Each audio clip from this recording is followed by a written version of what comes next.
adjusted. They were long. I know.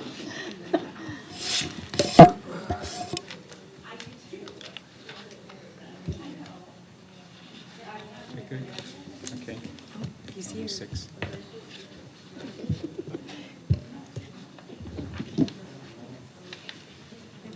Hey, how you doing? The page numbers are on here too. I noticed that is the addition of the minutes. Oh, okay. They're off by like 10. Most of these are 10. Unless, because I don't think a new one was not. You changed my packet? Okay. Oh, but ours are wrong, if we got them online. It's the original one. A whole Oh, a new new one? packet. Oh, I got the In old that one, set? never mind. I sent it to you. Okay. Sorry. Do you I want wrote me them to- in, I wrote them in. Do you want me to grab you another? No, I wrote them in. Yeah, that's okay. All right.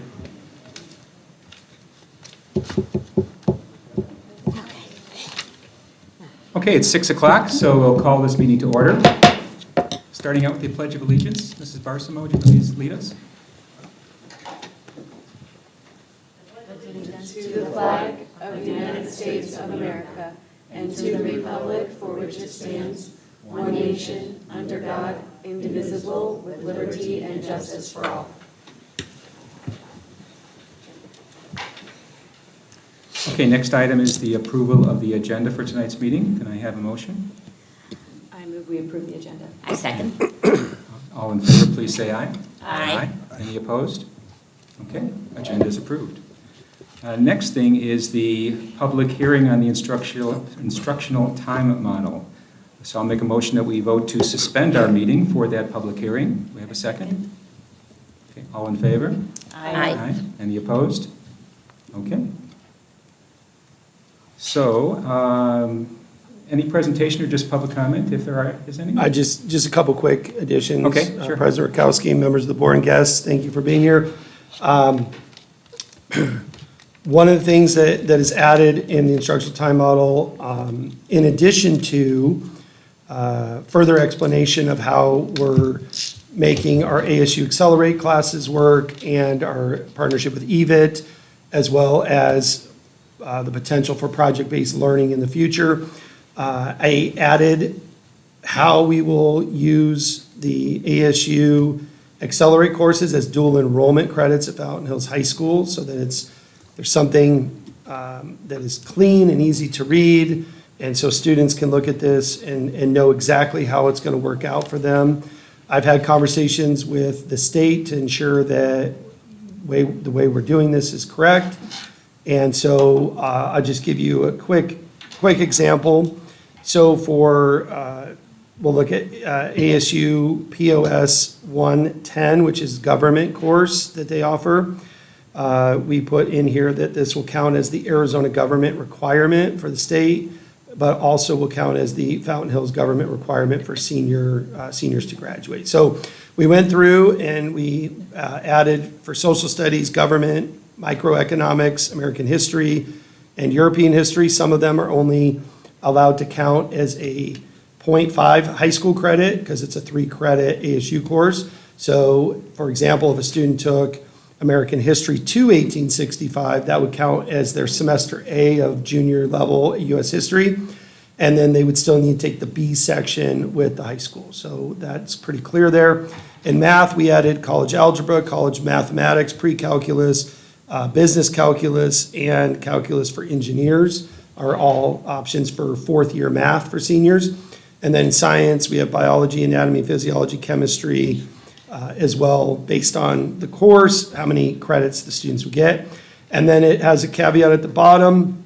All other ASU Accelerate courses at this time will count as electives towards graduation. So just cleans it up a little bit now that we're over halfway through the first year of the program. You just see some things that we feel will make it a little easier for the transition into year 2. So with that, I'll take any questions. Okay. Are there any public comments on this? I don't have any on this. No? Okay. Any questions from the board?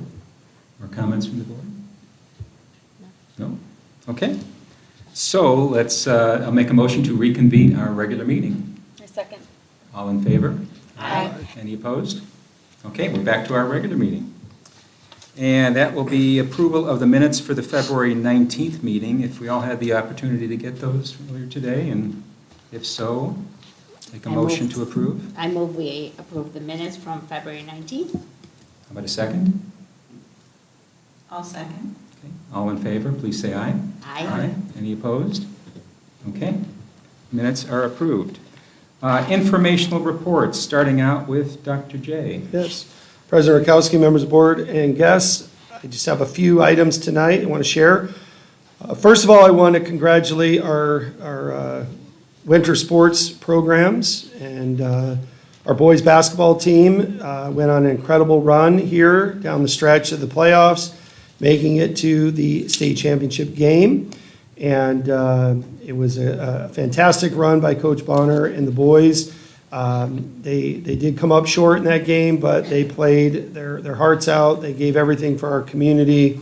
And it was really awesome to see these kids, the vast majority of them, growing up together, playing in biddy ball together, playing through middle school and high school, and having the run that they had there. So we had a good crowd of Fountain Hills community members that were out there, so thank you for coming out and supporting them.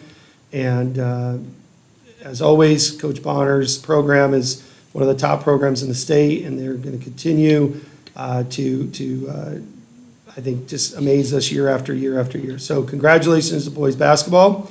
I want to acknowledge, and we're going to have all these teams come as we typically do to be recognized by the board. I also want to recognize Ava Bourne, who is a junior at Fountain Hills High School, and she made it to the state championship of wrestling. So it was our first girl wrestler to make it to a state final. She did have an incredible run getting through all the different rounds and getting to the state final. She did come up short in that final match, but there was a small crowd of us there, and we were really excited for her. And she had a very good run. What I told her afterwards is she's got another year, and look out Arizona, because she's going to come back next year, and I think she's got a really good shot at bringing it home next year. So we're really proud of Ava for her great work. Coach Salzman had, I believe, 4 qualify for the state tournament. So we're really proud of the work he's done over the last 18 years. So girls basketball, we made it to the quarterfinals. We ended up having a tough game there at home, but I'm really proud of our girls for the work that they did. I did help out this year with them, and it was really sad to see the season come to an end. I've been away from coaching for a long time, and that feeling doesn't change. So it was tough, but they've set a good groundwork for the future, and I know they're going to come back really strong. Also want to share special thanks to our boys and girls soccer for representing our town and playing hard all season as they continue to build for the future. More awards just to celebrate. We have been awarded 2 Model School Awards these are National Model School Awards for Fountain Hills Middle School and Fountain Hills High School.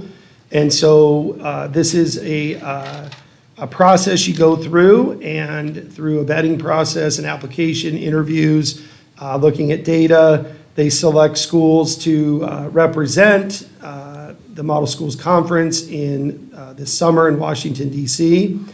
Last year, there were 28 schools across the nation that were selected, and this year, 2 of them are from Fountain Hills, which is pretty amazing. So we will send a couple teams out to present. And one of the things they really liked about what we had to offer, I really believe what helped us a ton, is I think they saw that being small, we do a lot with maybe not as many resources as other states and other schools. And so to see the growth we've had and the passion of our educators and the data that went with it, I think pushed us over the top. So more to come on that, but we're very excited about that. And then it's been a dream of mine for a while to bring back Field Day. I've really wanted Field Day back, and so I pushed really hard this year that we're going to have it. So McDowell Mountain had it this week, and it was awesome. So any of you that were here that volunteered, thank you. I know we had some Rotary and Kiwanis out there helping. We had a lot of parents out there helping. But we definitely will know who the fastest kid in school is, which I think is always a cool thing to know.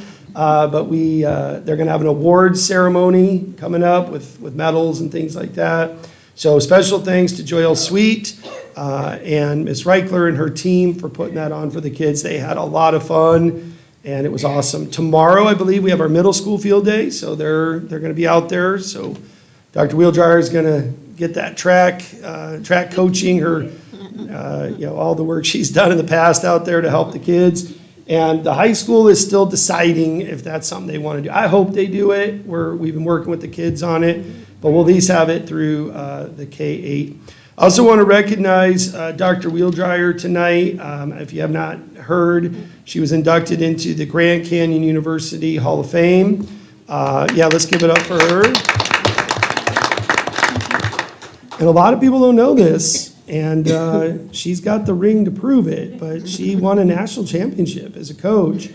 And when she brought her pendant to show the kids at school, they were pretty shocked about that. Like, it's a pretty good sized pendant. So anyway, that's pretty awesome that we have a Hall of Famer here leading our middle school. So with that, I conclude our comments. Okay, thank you. All right, governing board comments. Start with Hanley. Well, it's been quite a while since we were able to do this. So I'll go most recent to the oldest, and that was at field day.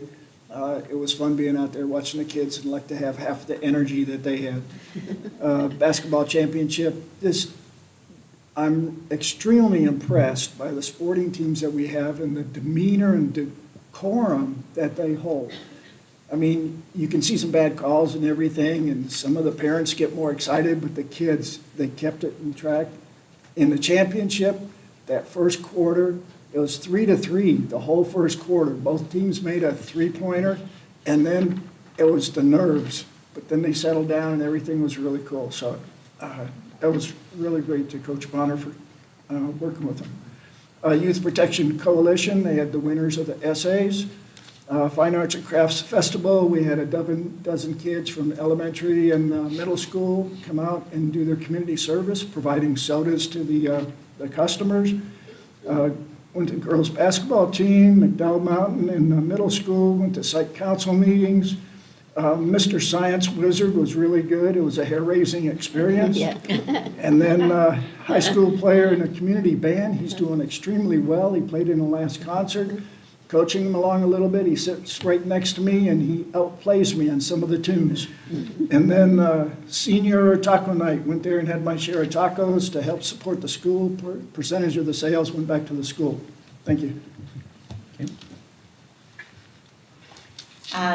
My list is not as long as Bernie's, but I was able to attend the Kiss a Capybara event that the PTO put on at the elementary school, and Miss Reichler got to kiss the capybara, and that was fun to see. The group that came also brought a variety of other exotic animals and some insects and things, and I was really impressed with how well the kids behaved in such an exciting assembly, and how well our teachers and staff did in keeping the kids kind of contained, because the capybara especially could get scared or overwhelmed.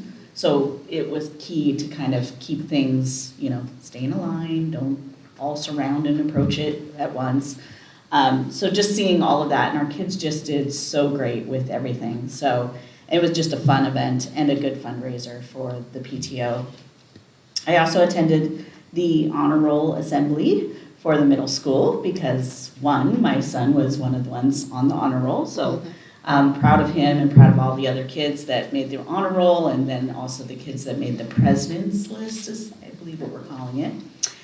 Those are the kids that have a 4.0.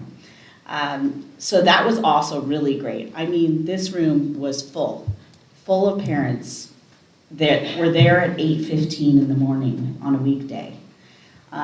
So really wonderful to see that involvement and all those parents who were so proud. Some of them brought flowers for their kids and balloons and things like that, and just love events like that where we can really honor our students for working hard. And we have a large amount of students. It's increased even since the last honor roll last trimester. So the amount of kids that has increased. Couple things I want to call out is the PTO silent auction is starting on March 7th, and it's their last fundraiser of the year. So I want to encourage people to look for that when it gets announced and place some bids, and there's some always great items in there. We really need to support the PTO because they do a lot to support our teachers and staff and students. And then the last thing I'll call out is that the PTO is also facing a situation where a lot of the parents that are involved in that board are going to be resigning from the board because most of their kids are graduating. So really looking for parents who have younger kids maybe, but we'll take any of them that can offer to help the PTO so we can keep the good work that the PTO is doing going forward. So I want to encourage people to do that. And that's all I have. Thank you. Lillian? I have even less to say this time. I did attend all the coffees, and it's always good to listen to the principals and to Kane and find out what is happening in the school. So it's been really nice, and it seems like every time there's more and more people attending, so that's good. I attended finance training with everybody else here. Thank you, Mr. Hartman, to try to clarify a few things for us. I think that helped all of us. I did attend the coalition essay contest, and kudos to the English teachers, because what these students write is just amazing. It's hard to sit there and not get tears in your eyes, because some of them really tug at your heartstrings, the things that they put there, and the fact that they're able to stand in front of us and read their essays is just unbelievable. And it was amazing because this year there were a lot of students that were freshmen. So just to think of what could happen as they go along. So it was really good to be sitting there and listening to everything. And looking forward to the next few things that are coming up for schools. Excellent. As usual, I worked at the PBIS store with my kids, and we had a unique experience this time where the kids ask questions, and I get all sorts of stuff, like from "Are you hiring?" to "Is there anything on sale?" All sorts of fun questions from these kids. Well, one student had asked why something in particular was so expensive, and I said, well, everything in here someone had to buy and donated it to the school so that you guys can earn it. And this next week, this kid brought some toys to donate, which I thought was the sweetest thing ever, and that really I thought that was neat and speaks to the kind of students that we have at our school. I too went to the Kiss the Capybara assembly. That was really fun. My kids loved it. The kids loved seeing all those exotic animals, and I too thought that they were just excellent. I mean, there was even a moment where they had told the kids to be quiet because the capybara can be spooked, but then they were like, who's ready to see the capybara? And I was like, woo! And I was like, oh my gosh. And all the kids were quiet. They just remembered that they were not supposed to make noise, and I was so impressed with them.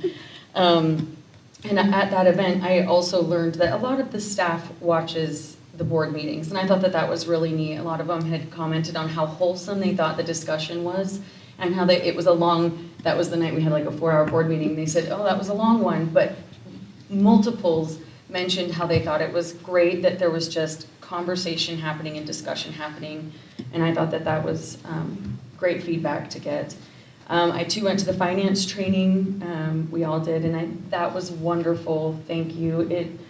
It clears up a lot when we can get a little bit more behind the scenes and see it a little bit more plainly. And then I also was able to listen to the Coffee with Kane, which I love the conversations that happen there with the community members. I especially am grateful for Todd Harris, who brought up how we need to stay on top of maintenance and make sure that we have things in place, and that we're actively working for the future to make sure that we are always in a good way. I wanted to thank Kane for being very clear about the land sale situation and making sure that people know that the board's role and the school district's role is simply in selling that land and not anything to do with the development that happens after. I thought that was an important clarification. Yeah, oh, and I loved the idea that was brought up at the coffee for a potential partnership with our mayor, who has really done well with highlighting things that are positive in Fountain Hills. And someone brought up that maybe on his Friedel Friday, he could focus, once a month, focus on the school district. And I thought that that was excellent, because the more we can bring the relationship of the town to the school and bring this together, I think the more support we'll just have in general. So thank you for holding those events and getting community feedback in that way. Thank you. Okay. Well, since I walk with Mayor Friedel about 6 days a week, I will bring that up to him Thank and you. twist his arm. Tomorrow morning, if it doesn't rain, we'll be walking again. I also attended the finance training, and that was very informative and good to know that stuff. I was at the Youth Coalition essay contest, and I'll echo some of the comments. It's amazing that young people in that age have had such experiences and were able to survive them and come through and be able to share those experiences with all of us. It was some very moving essays there. It was a very good encounter. Coffee with Kane I didn't make yesterday because I was at my paying job, so we'll have to get you to switch a day or something. I don't know like that, but anyway. Okay, that's all I have. All right, moving on. Next thing is Stugo report. Do we have someone from Stugo here? Come on up.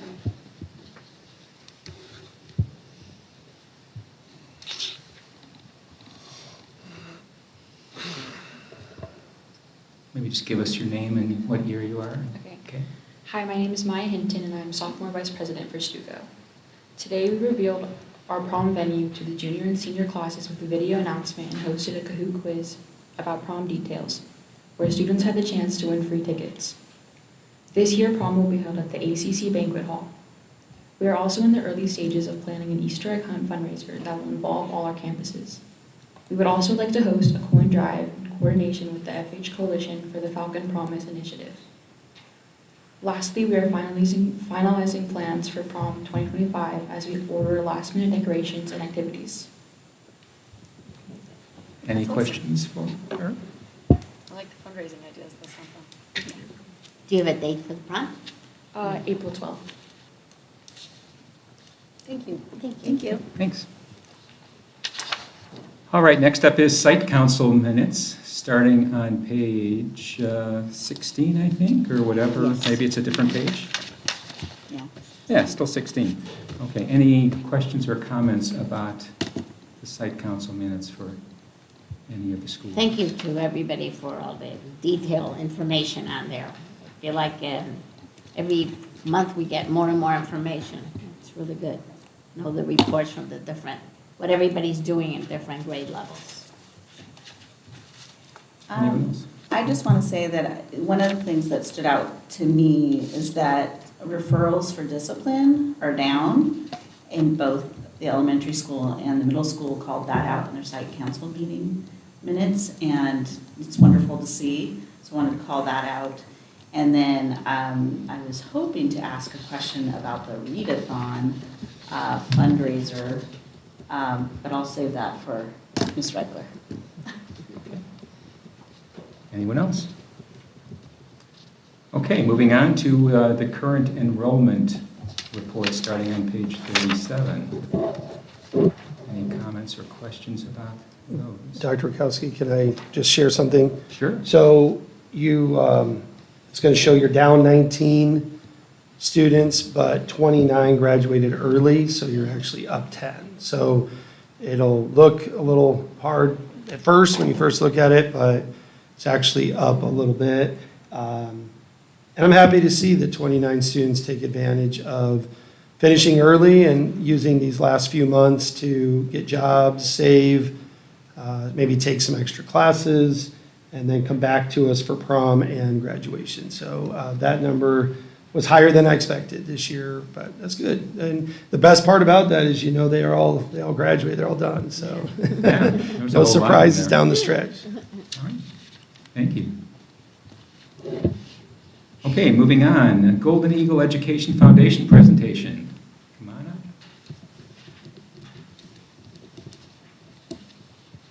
up. Good evening, Dr. Bukowski, school board members, Dr. J, and most importantly, Krista. I'm Jenna Van Beek. I'm the president of Golden Eagle Education Foundation, also known as GEEF. Thank you for the opportunity to share our impact with you tonight. A little history about GEEF. We were established in 1992 as a 501c3, and it began with providing scholarships for our Fountain Hills High School graduates.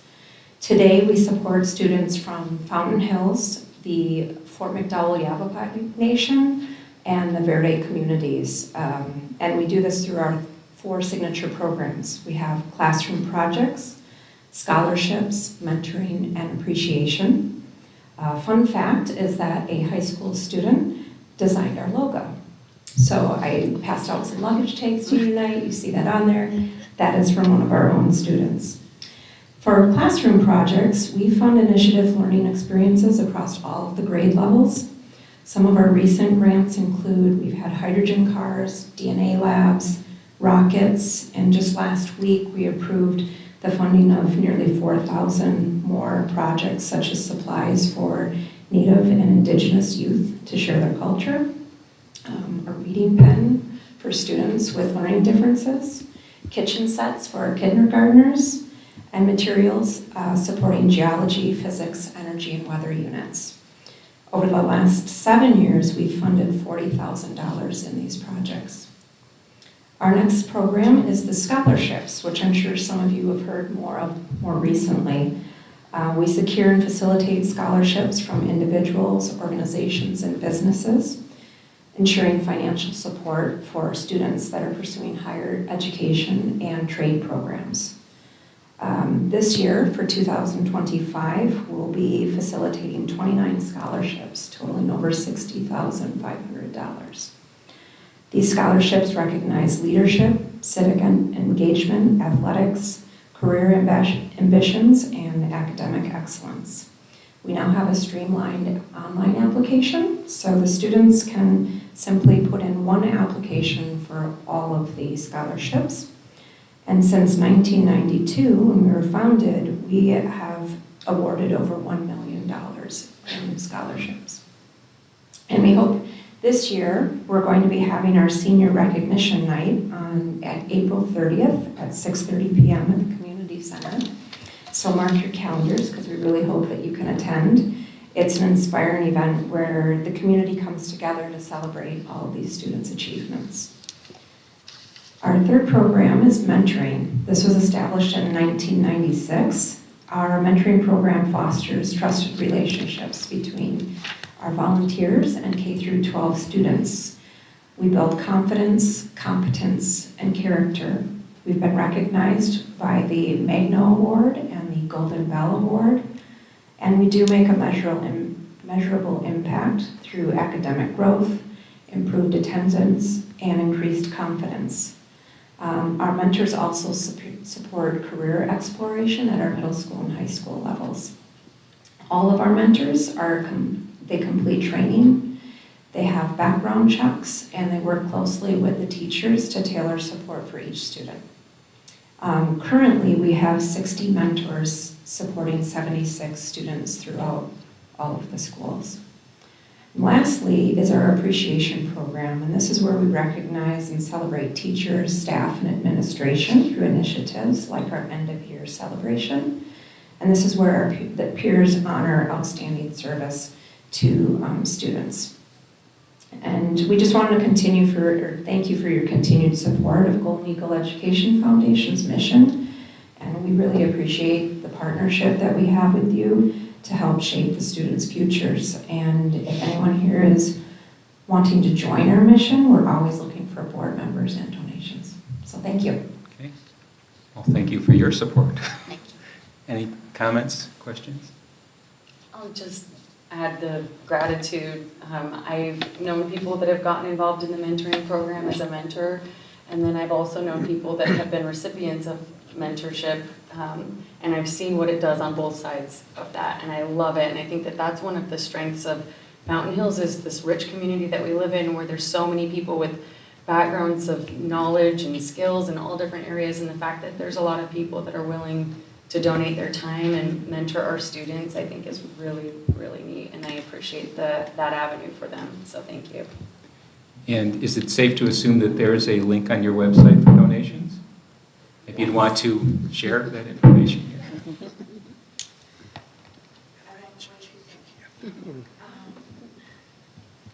Yes, if you go to our website, it's very accessible. There's a button up in the top that says donate, and once you click on it, you can choose whatever amount you want, but you can also do the drop down to any of our programs, and of course there's general expense funds as well.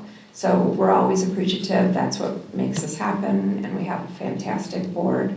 I said I've had the pleasure of, I'm the president of the board right now, but every board member not only comes with ideas, but they are a doer, which if any of you, you're all familiar with volunteering, and that's hard to come by. There's a lot of brainstormers, but you really need the doers to make things happen. And so we're really, really grateful for our current board members, and we're really grateful for anyone that decides to donate to our programs. Okay. FHGEEF.org. Everybody has that? FHGEEF.org. Thank Yes. you. Thank you. And I'm going to do a shout out for the senior recognition night. If you haven't had a chance to go, put it on your calendars, because it is incredible. Yeah, last year there was a lot of scholarships. It was amazing.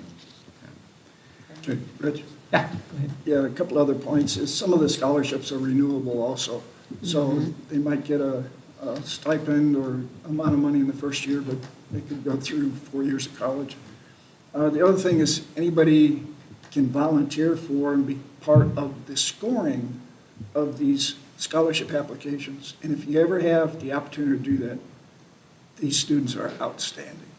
And you see it all displayed there in their academics, their athletics, their community service, all the other things that they do, and they're amazing. Like I said, if you get a chance to do it, it's just really neat to see. Okay. Thanks. Anyone else? Okay, moving on. Public comments. Do we have any, Krista? Okay.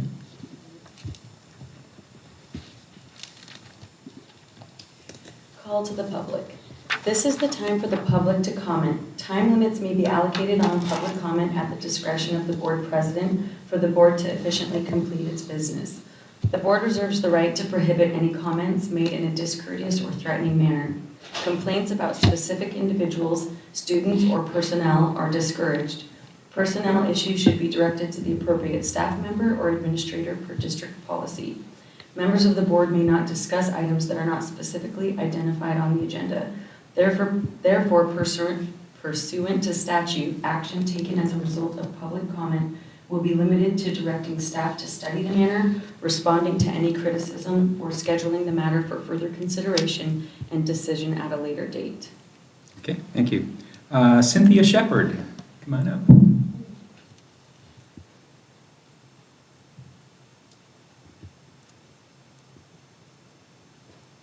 You have 3 minutes.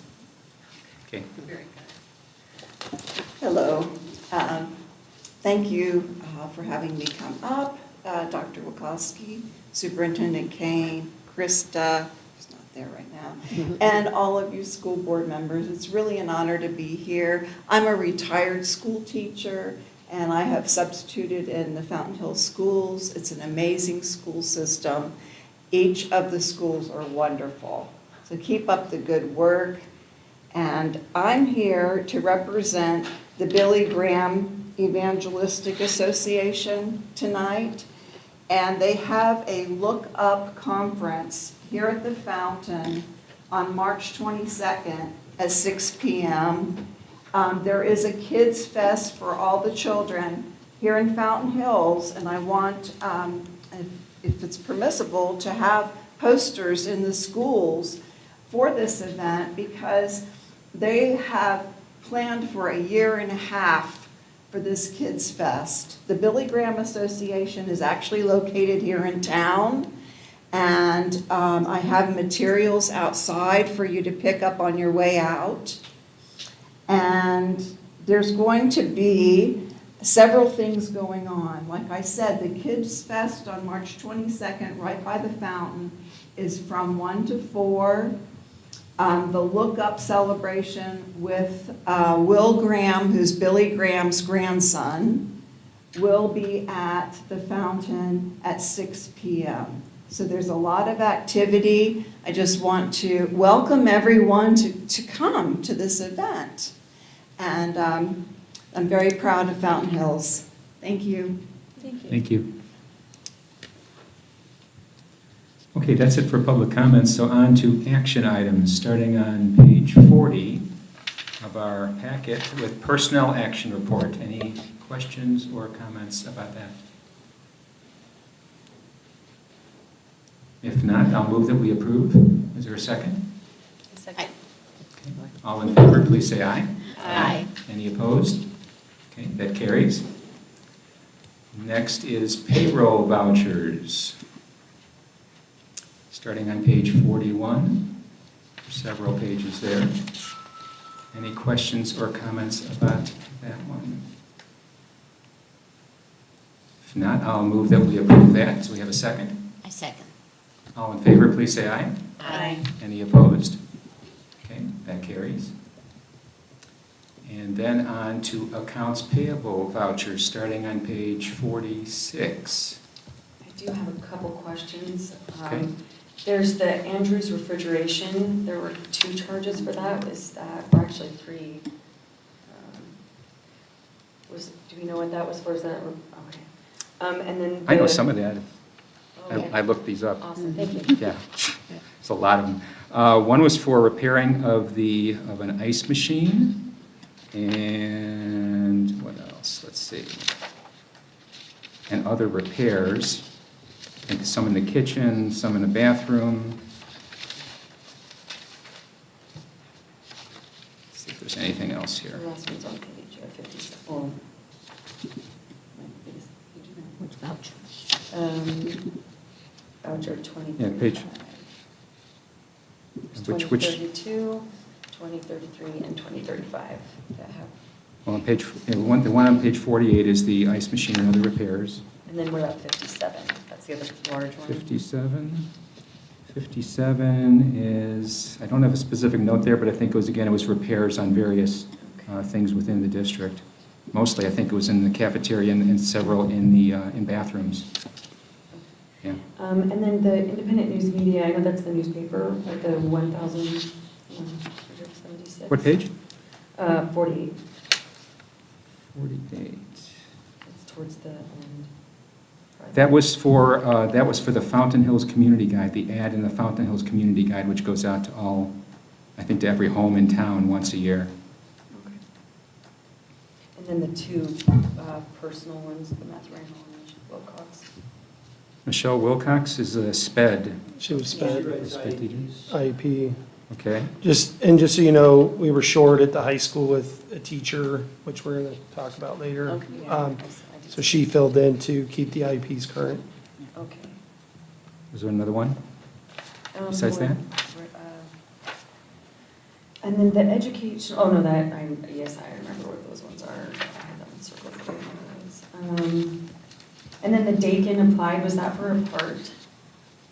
What page? Right? So Is Dakin is that where we order the parts from? No, so remember, there's 3 groups that work with air conditioning, or the plant, I should say. So Daikin does water treatment for the water cooler towers, which I got a very personal tour of this week with the mechanics, and it's super complicated, but they do the water treatment. Bel Air Mechanical does work to repair any issues, which we had them out this week. So you're going to see 2 repairs and a 3rd one coming. We have a pump where the bearings are bad, and so we have 2, and they're supposed to alternate. So while the one is off right now, it's running on 1, which is okay to do, and then the bearings will be replaced, and it'll go back to alternating. And then the 3rd company is Climate Tech that does the control, electronic controls of everything. So they're all 3 interconnected. So I I'd have to look more in depth on that, but my understanding is that Daikin just pretty much works on the water treatment. Yeah, and it looks like that was a service contract. It's a On service page contract 57, for them it's a that they service come out. contract. And how, do you happen to know how often we pay that amount? I believe it's a yearly contract, but they come out about every 3 months to check it. I talked to the service tech this week. Okay, thank you. You're welcome. Any others? Oh, okay. Anyone else?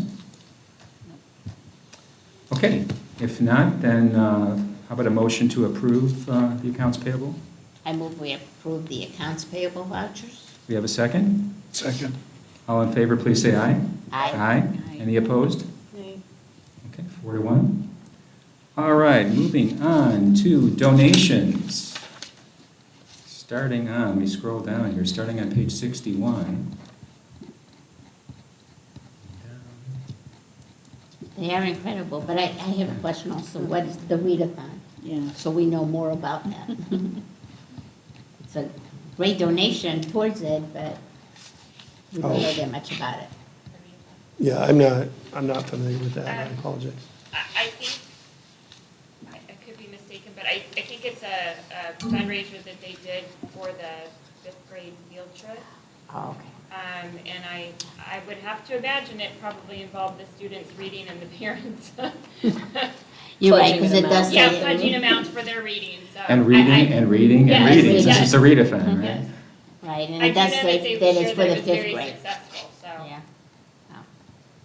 I did have a question, it's more just clerical. There were a couple in here that I saw the cello one, and I was like, another cello, but I think maybe it's a repeat, because it does say 8/15/24, or 8/12. 8/12/24. 24, and then there's 2 others that one says 11/15/24.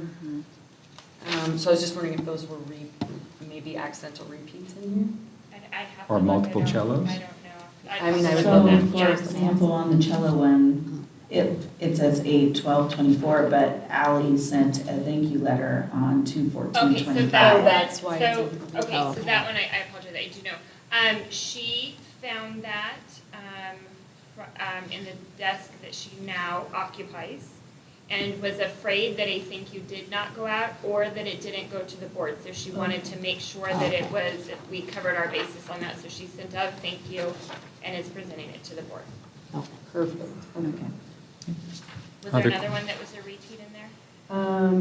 Yes, but it looks like it might be the same thing, because it says letter of thanks sent by, and that was on 2/11/25. Okay, So that might be the same thing. okay. Thank you. Any other questions?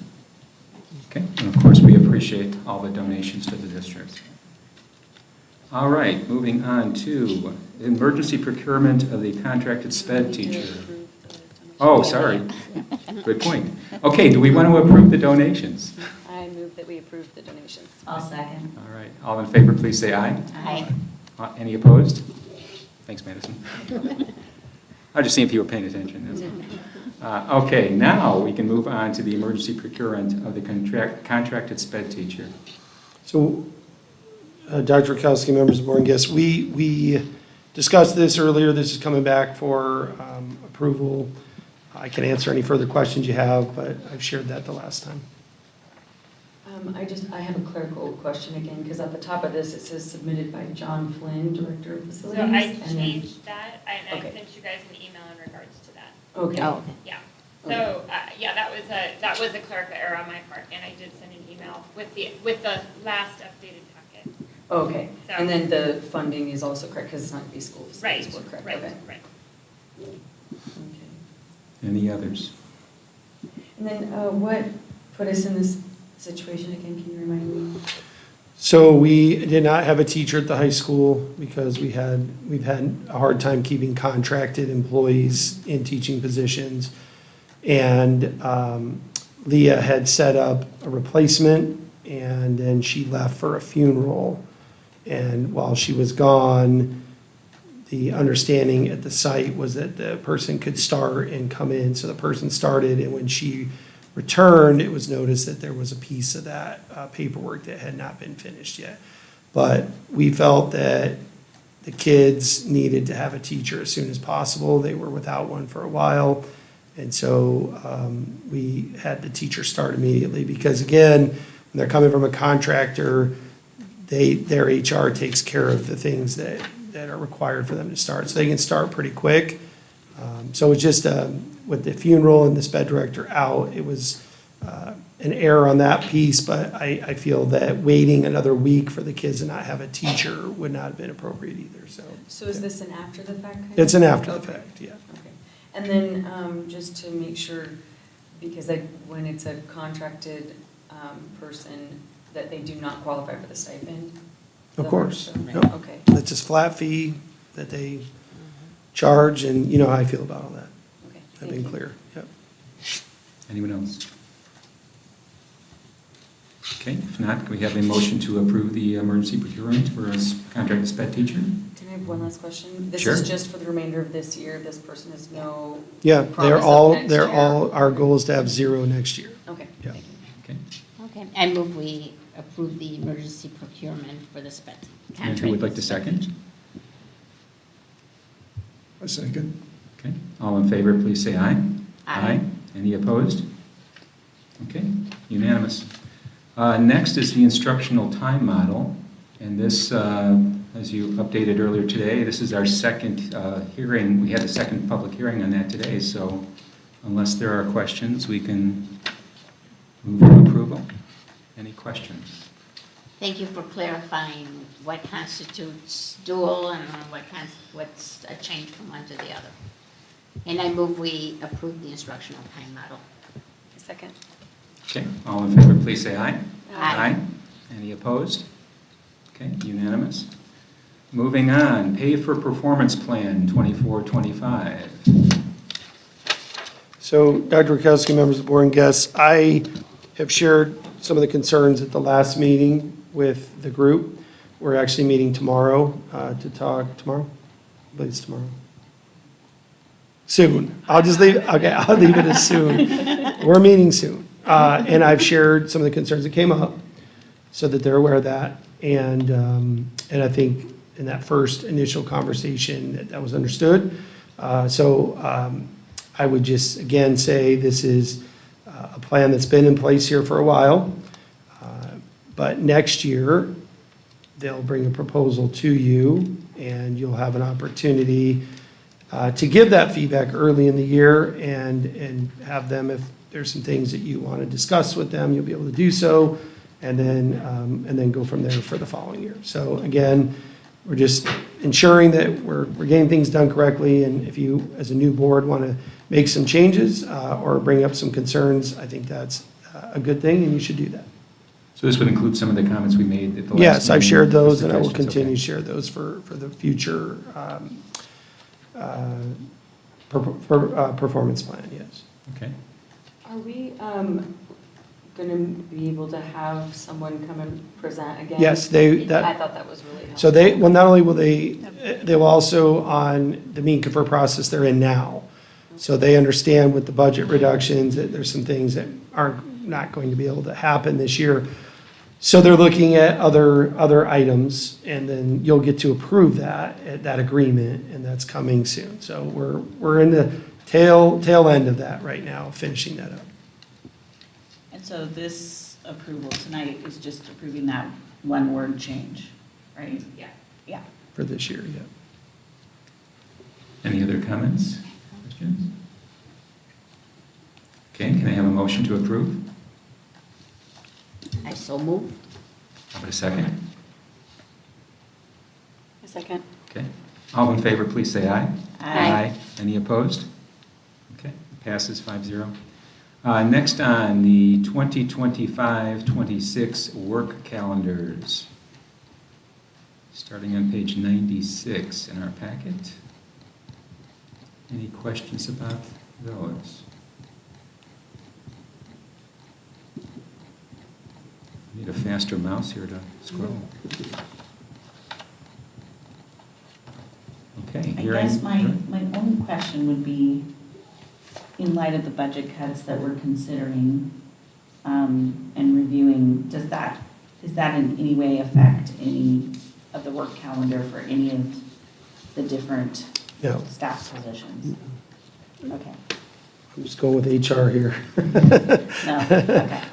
And hopefully, it can be done for like 2-3 years in advance, that we try to do that every year. We try, it's hard, it really is. And so we're trying to get it out quicker every year, so maybe, and there's been some, also, there's been a couple of years, just, if you remember back, I think it was like maybe last year or the year before, where Christmas landed in a really unique spot, and so we did a half a week and a half a week, if you remember that. That was kind of unique. Most districts didn't do that. So it's been, the calendars have been a little off lately, so hopefully we can get something, at least maybe 2 years, make it a realistic goal. And I like that you left the half a day, before a break, and for the teachers to come in Yeah. on the return, so that's good. Anyone else? Well, I move we approve the calendars. Okay. Okay. All in favor, say aye. Aye. Any opposed? Okay, calendars are approved. Yes. Yes? Mhm. Okay, moving on to approved hearing officers, starting on page 101.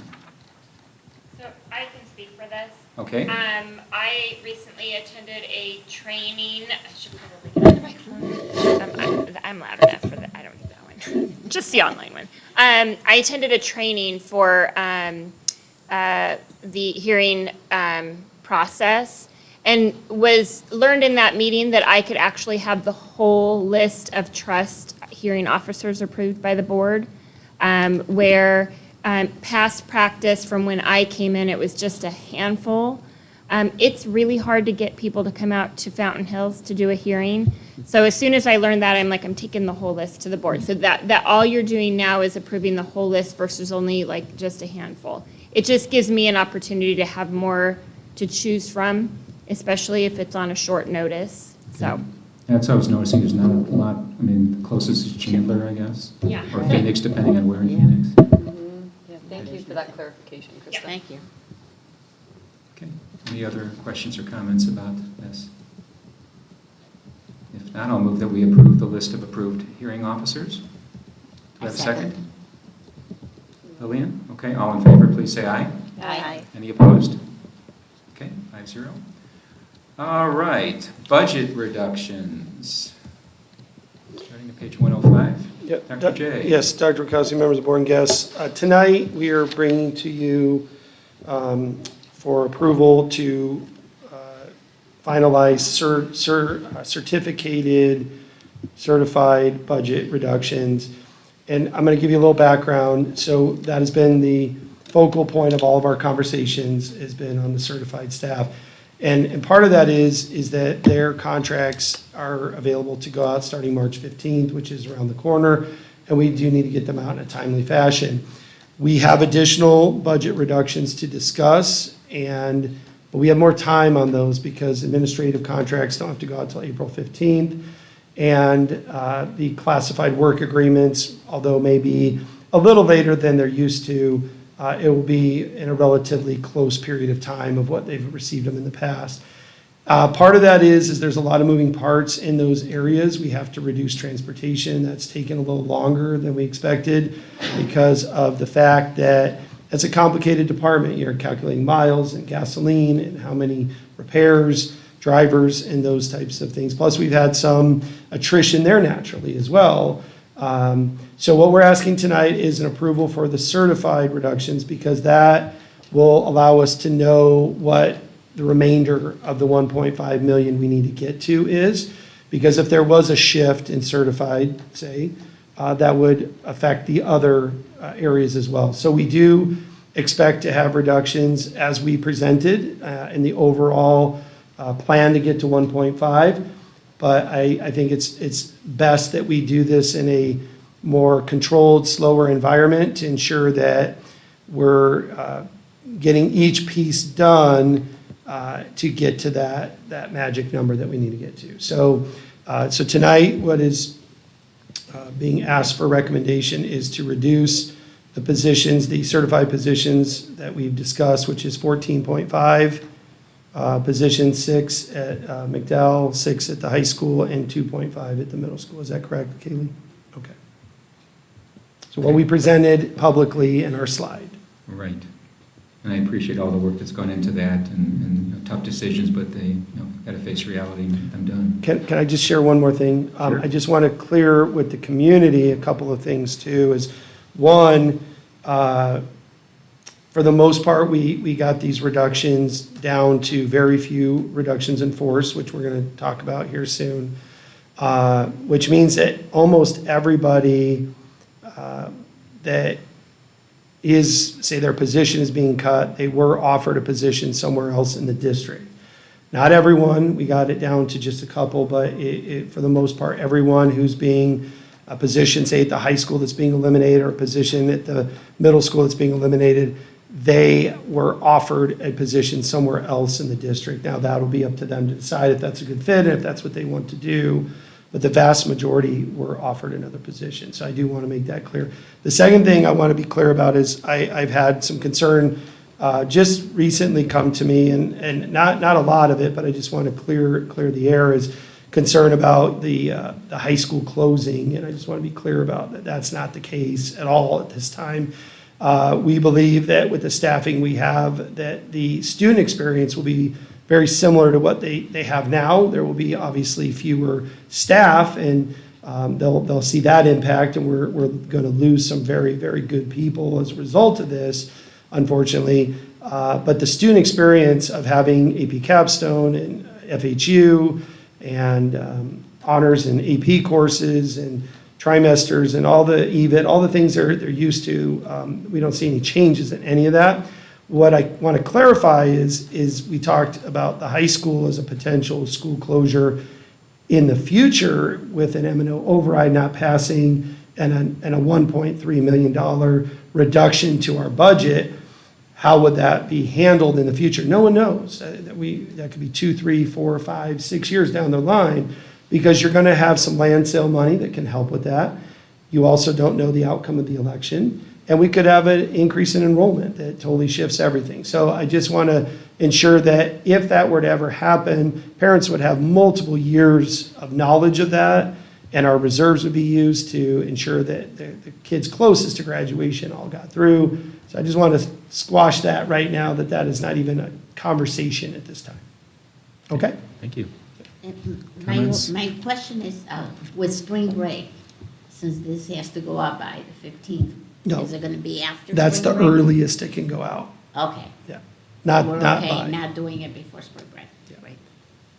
Other comments or questions? I just wanted to kind of echo what you said first. I wanted to thank you for being really creative and finding ways to make the necessary cuts, because sometimes it is important to tighten the belt with spend, and you were able to do it in a way that the kids aren't going to be affected, and you kept the supports for the teachers and the resources, you know. And I originally was someone that was coming and saying, you know, maybe we can make cuts in other areas, but I think with the way that you've done it, the creativity, you've really minimized the impact while finding a way to make those the necessary, like, close that gap for us, and I think that that's really wonderful.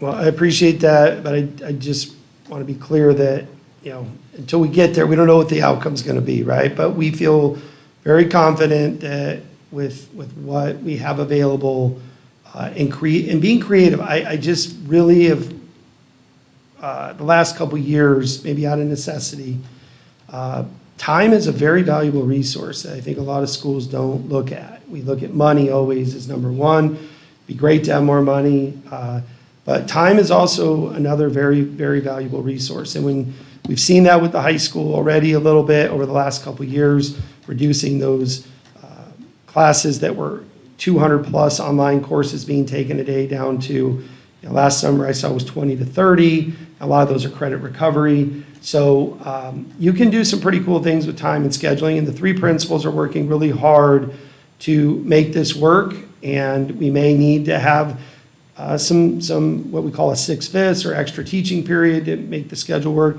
And some people may return that are resigning or are being reduced in force because a position opens. Some have reached out and said they wouldn't mind part-time work, a class here, a class there, so we're appreciative of that.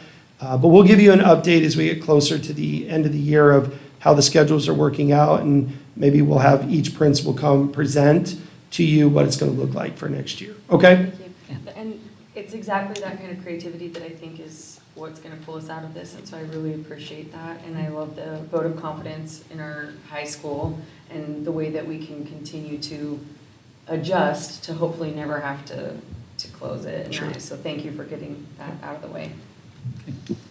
And as a retired teacher, I really appreciate the way it's worked out, because my biggest fear was that we would have to reduce a lot of people and give them slips to say that they can't come back, so it's worked out very well. Thank you for those that are retiring or changing professions or moving around, because that really helps our school district.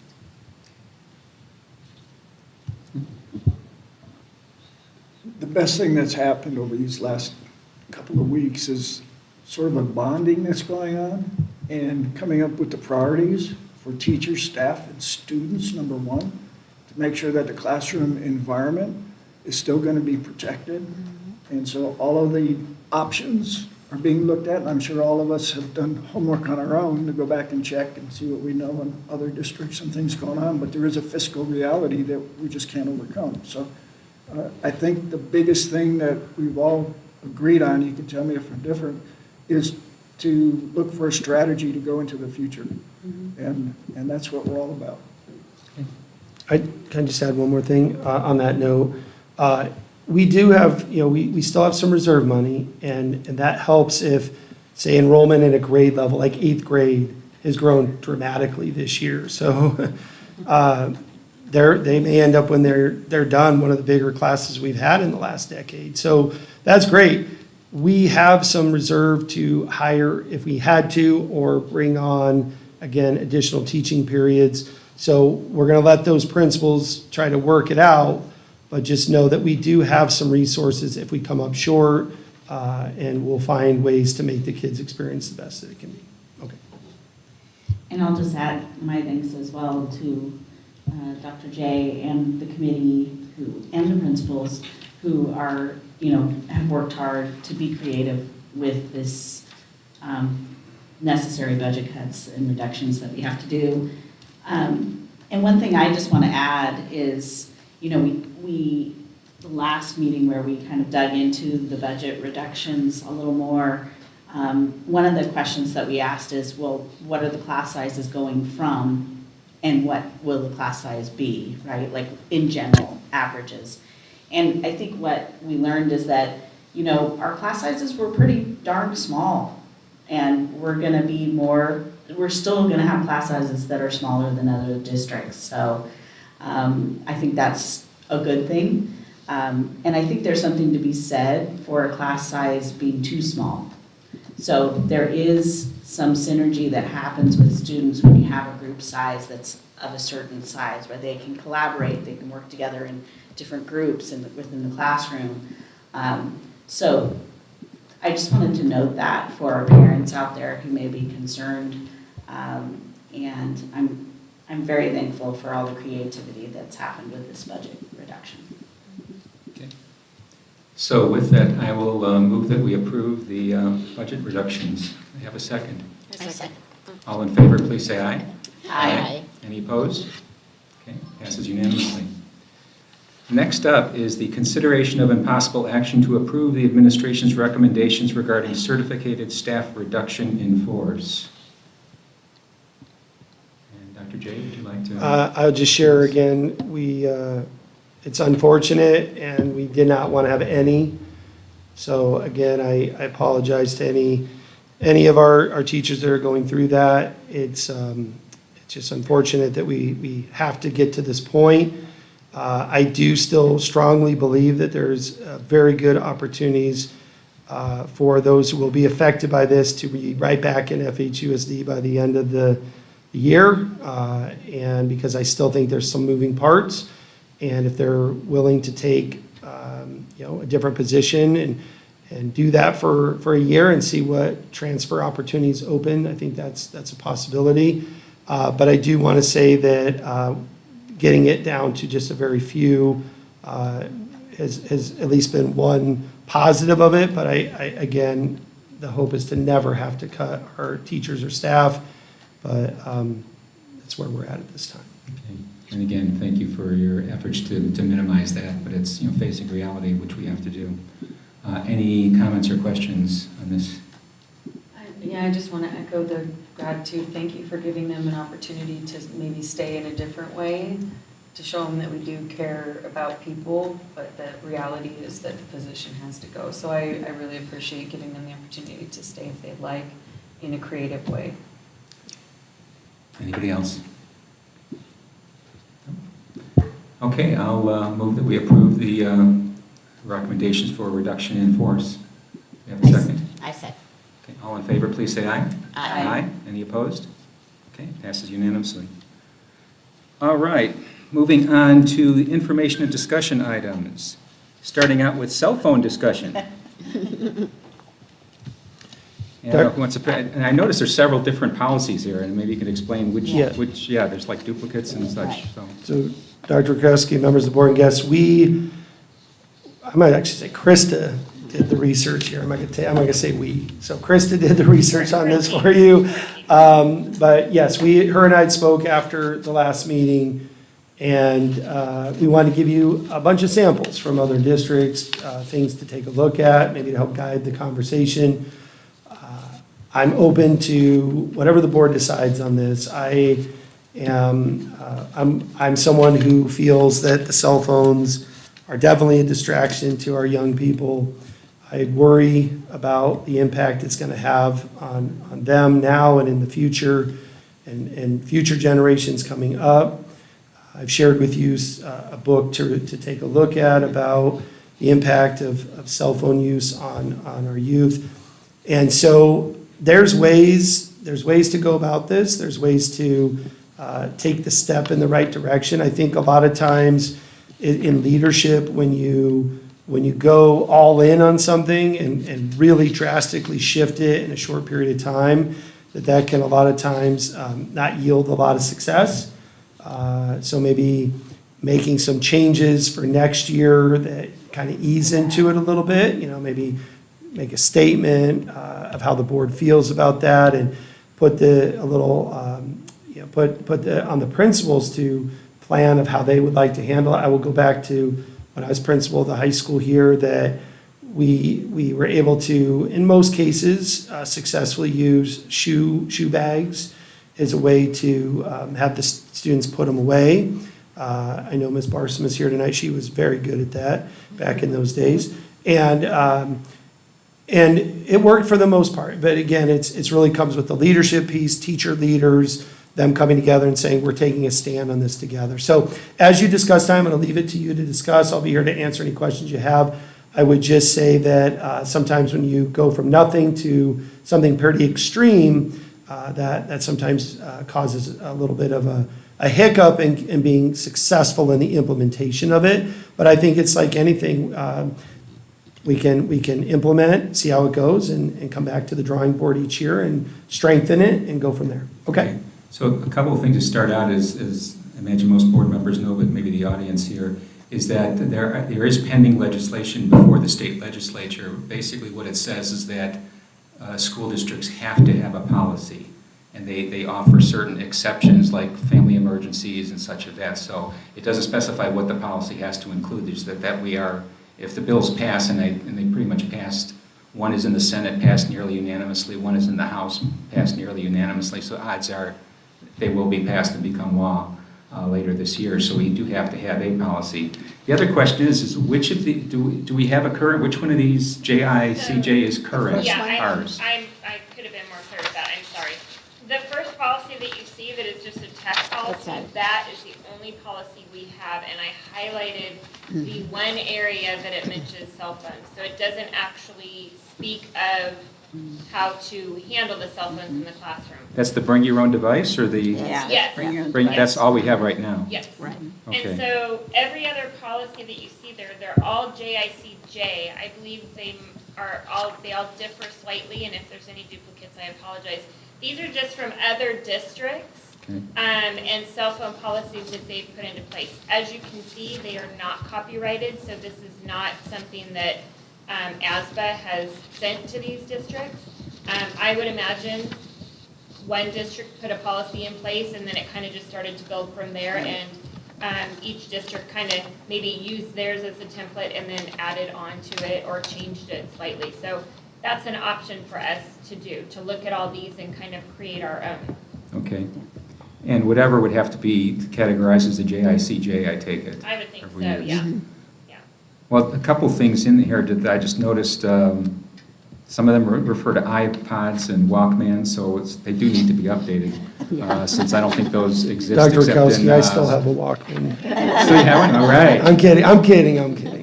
Well, I still have some VCRs, so come on, they still No, work, you're right, but and we whatever. did recently update some technology, because we laughed, I was probably about 6 months ago.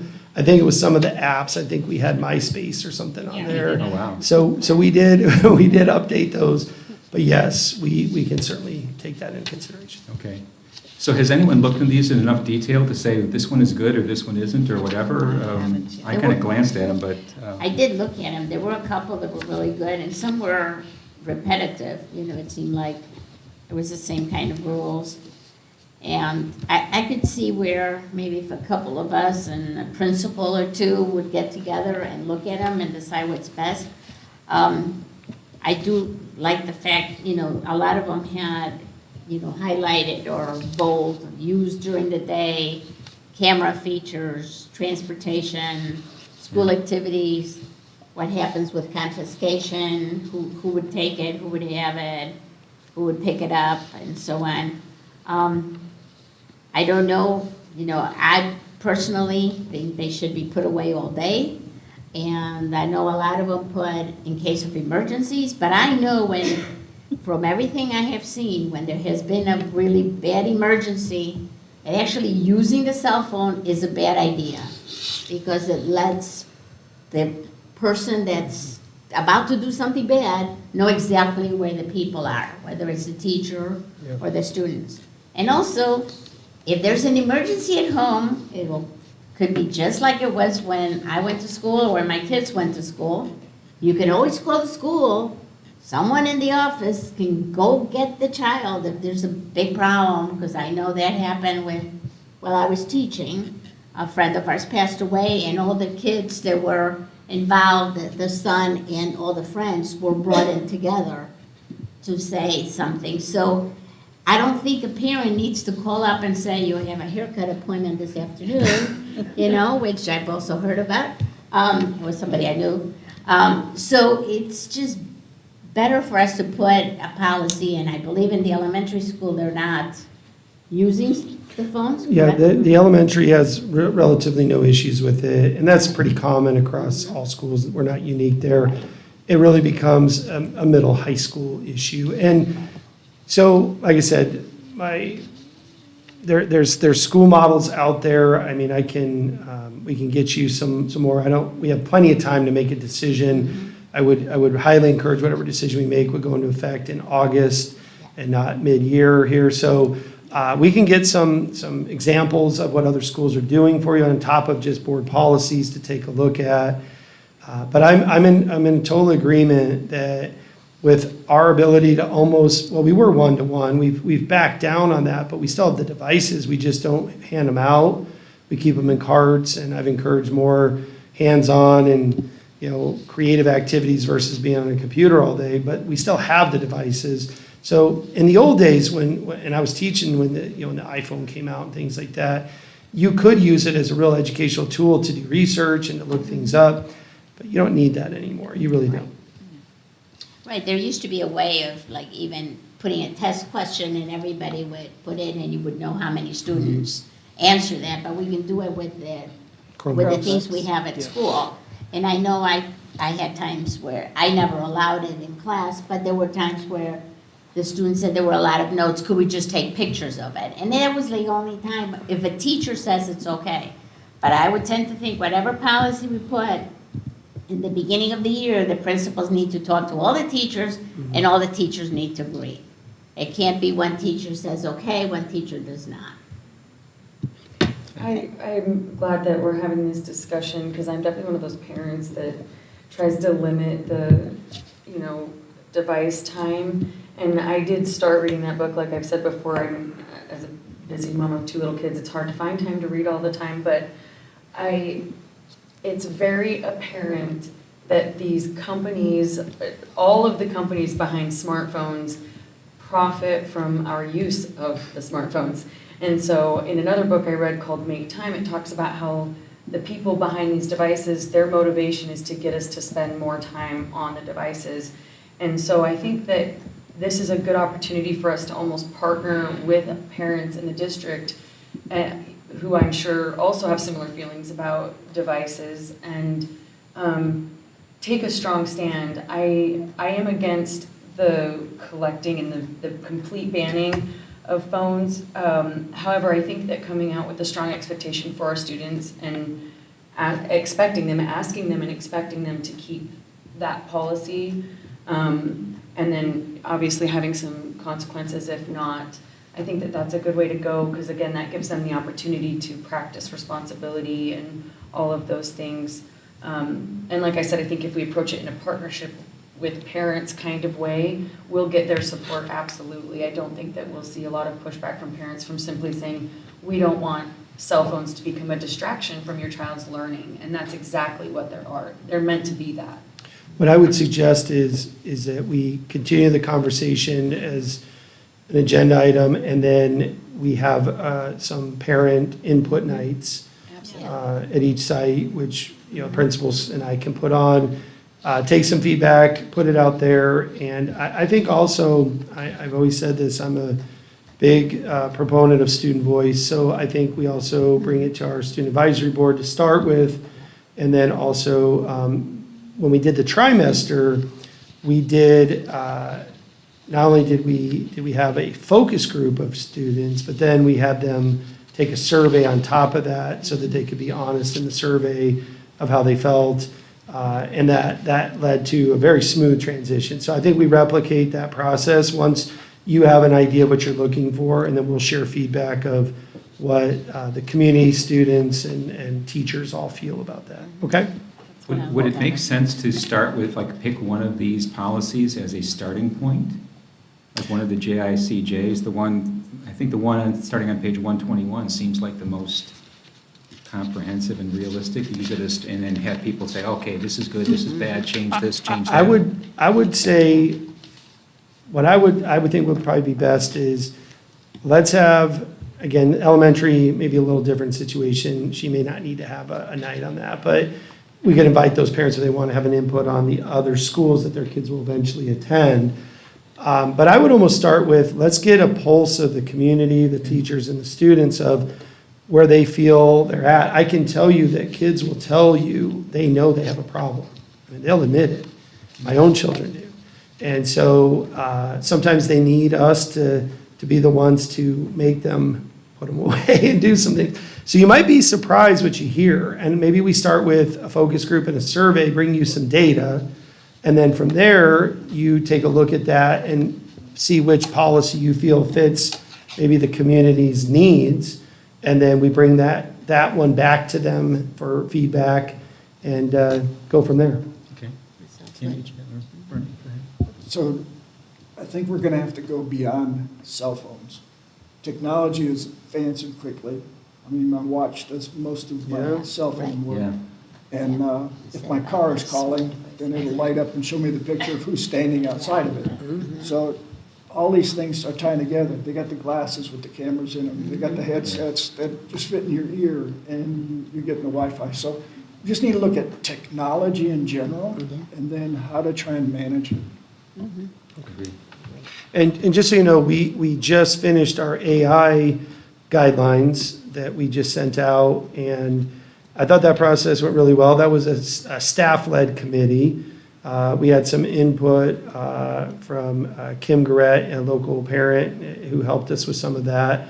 And it turned out really well, and it's a starting point. I said to the staff, this is not the final document. AI is changing every day. And if Dana Sarr's listening, you were right about AI, so we get it. But we're going to update it yearly is what we said. So I agree with Mr. Holmley there that we are beyond cell phones at this point, And really, we should be teaching that digital citizenship of what is appropriate and what is, respectful and responsible. That's part of our PBIS, program, is those two big pillars of that. Kim, did you have comments, or? No. I was going to say one last thing that I would encourage, and it's something that you're already really good at, but is encouraging parent contact. I mean, we invite parents to come into the classroom, so part of this policy could be, we're not trying to stop you from contacting your child in any way. We encourage you to call the school if you need to get a hold of them, but, because that was, I remember when it was first brought up and someone said we should ban phones, you said we'll lose parents over that. So I think that if we approach it in a way where it's, hey, how can we partner together to make sure that this doesn't become an issue for your child's learning, but it's not about stopping contact, I think that would just give confidence. Yeah, and some of these policies mention portable electronic devices, so I think that covers Right. the broad range of pretty much everything. Okay, any other comments on this? Okay, we'll move on.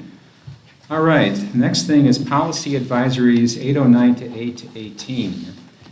And so on this, I actually read all of these and compared them to our current policies. So trying not to make this a 3-hour or 3.5-hour meeting, what we'll do is kind of start going through, and I'll offer some comments, and everyone else kind of chime in. We'll take one policy at a time. So the first one, and this is starting on page 5 of 50 of that separate thing for all the policies, the district mission and belief statement. So currently we have one of these, which is it has more wording than what they're recommending from ASBA. The ASBA one is really very, very limited, but I think some of the stuff in our policy A is actually good.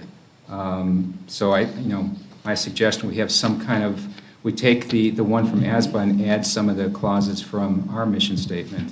I don't know if any of you had a chance to look at that, but I have copies of both here, but I don't know how best to, I'm not sure how we can do this as a discussion in editing it, whether we work on it or someone tries to combine one and present it at a future meeting. I'm willing to do that if you wish, but. I like that idea. I too also felt that our mission statement should be our mission statement. Yeah, a little more than, the Right. one from ASBA is really Yeah. pretty Yeah. slim.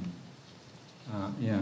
And the other thing is, they also, they have a reference to, it was, they say was merged with another one, which they totally eliminated, policy AD.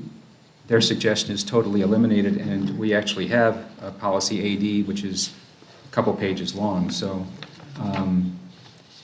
So would you like me to kind of come up with a suggestion and bring it back to a future meeting? Is That that sounds- agreeable to everybody, or? Yeah, that sounds As good it's to for me. another discussion. Yeah, Okay. yeah, Right. I mean, I think Not this, to vote, yeah, okay, good, I would appreciate that, okay. so we don't have to workshop it up here. Yeah, because I think that would be a thing. Okay, policy AA is, I think, simpler. We currently have a policy AA, or a policy AAE, or a procedure that has all the legal description of, our location. The one from ASBA here on page 9 of 50 is basically very, very limited, and it says the district legal boundaries can be found in the county's, the Board of Supervisors. Yeah. Personally, I don't think we have to have like it's over a page of, this, up to this line and this distance and all that stuff. I mean, that's, so I think AA, the recommended AA, is good. I agree. Yeah. Yeah, agree. it's general, but it references where you find the Honestly, stuff. simple is probably better. Yes. Yeah, so, okay, that's good. Up to advisory 811. This is, and we also have policy ABA, community involvement. Again, the one from ASBA is very limited, and the thing that I noticed about it is in our policy, let me just give you a little thing. The board, so I'll just read this, it's not that long. The board recognized that the public has substantial resources of training and experience that could be useful to schools. The strength of the local district is in large measure determined by the manner and degree to which these resources are utilized in an advisory capacity, and to the degree that these resources are involved in supporting the improvement of the local education program. The advice of the public will be given careful consideration, which is what they kind of removed limited a lot. that. It's very limited. They basically kind of took two you know, so I think, again, this is another one that probably taking some of our current policy and maybe adding in just- some of the content would be good. And again, if everyone's agreeable, I can provide a combination Yeah. for I review. would like a little more than what the new ASBA policy offers, because I actually do like that it says the strength of the local district is in large measure determined by the manner and degree to which these resources are utilized. I think, again, especially here in Fountain Hills, where we have a unique opportunity we have a plethora of really wise and skilled people, and so I think that the strength of our local district absolutely depends on Yeah. some community involvement. Okay, so I can bring that back too. This one's more general. The next one, Advisory 812, specifically about parental involvement. And this, I think, really minimized the emphasis on parental involvement. Again, it's basically down to, what, one sentence? I agree. Yeah, that's, I found It's a that little- quite shocking as a parent. So I would say we could retain our current policy, ABAA, which is much more specific and emphasizes the importance of parental involvement and guidance. And the only change would be to add, under legal references, add 15-102, ARS 15-102, which is not included in our current policy, since it still relates to parental involvement. So that would be the simple one there, is to use our current policy, just add ARS 15-102 to the bottom. I would agree to that. So that will be Yeah, our... I don't know. How specific do you need the details on this, Chris? I know we're kind of running through these, No, but... what you're doing is fantastic. Okay, thank you. Gotcha. Stop me if I mess up. And bottom line is I'm bringing it back to you for approval. Right, Yeah, okay, right. so I'll do that. Okay. And if there's any questions along the line, I mean, you I will, thank you. contact me. Okay, on to policy AC. And the update here that they're recommending is to, so the current policy stops with disability. What they're suggesting is to add the phrase, "or any other basis prohibited by law," which I think is, I mean, it kind of covers any Everything. additional laws. I guess the only question would be, what do the other laws require? But we're not really allowed to disobey the law. And but, whatever comes along, I guess. Yeah, so I mean, we This could makes sense. keep our current and leave this out. We could add that phrase. I don't know if it makes a big difference. I Thoughts think it on would be that? good to add the phrase that's here. It doesn't change that much, and then in case some other law comes along, we don't have to keep changing things. Right. And we're still subject to abiding the law, even Right. even if this phrase isn't there, but, so, Yeah, other people's thoughts? I have mixed feelings. I do think that it's important, like, that we just don't discriminate in a very, just straightforward and general way. And, yeah, my only concern was with the original changes that came under that Title IX to try and change the sexual harassment Yeah. to the sexual discrimination and the changes that were happening alongside that. That's my only concern with. Yeah, but those are being that. addressed later. Because I it just goes mean back that to the once- original. Once Yeah. it says, or any other basis prohibited by law. Well, see, the other question there is the stuff that the proposed Title IX changes were not law, they were policy from the Department of Education, so technically that wouldn't even apply. I mean, it's Yeah, but you see, questionable, the but... next one, That's a good it point. goes back to it goes back to the original Title IX in a way. Right, Mm-hmm. Which is, right, the which is- original Title IX stands because it's just anti-discrimination. And we'll get to those Yeah, are okay, we'll do that. bigger. I'd be inclined to leave it as is, because like I said, we're still subject to any future laws. Same, I would agree with So, that. yeah, that's what I would do. I mean, it adds more language, but it doesn't really change what we have to do. So. I'm using the current policy. The current policy, yeah, because our current policy is basically, the only thing is that extra phrase that they added, but otherwise it's exactly the same. Okay, ACR. This is, so the only change here, if I'm correct, is that in that second line of the first thing under compliance officer, they change from to have to who has, which I think is grammatically better. Yeah, Yes. I It makes more sense. Mhm, yes. And then they also change complaint procedure to complaint process, which Also I think makes is sense. fine. And then they added on the second page, page 18 of 50, the heading dismissal of complaint, which I think makes it more readable that they Yes. Yes. they separate that. So I think the recommendations of ASBA on this are fine. Yeah, that looks good. I think it's good. Okay. All right, AC-E, the complaint form. This is pretty much our current form. The only question I have on this is on page 20 of 50, so the second page of this form. They have the language, the projected solution. I think the word proposed would make more sense there. I do too. I mean, projected doesn't make a lot of sense. Yes. I mean, so otherwise it's changed from the projected to solution to the proposed solution on page 20 of 50. Otherwise, it's the same as what we have now. I agree. Okay. Policy 814. Advisory 814. So this is the one that gets more complicated. So ACA, sexual harassment.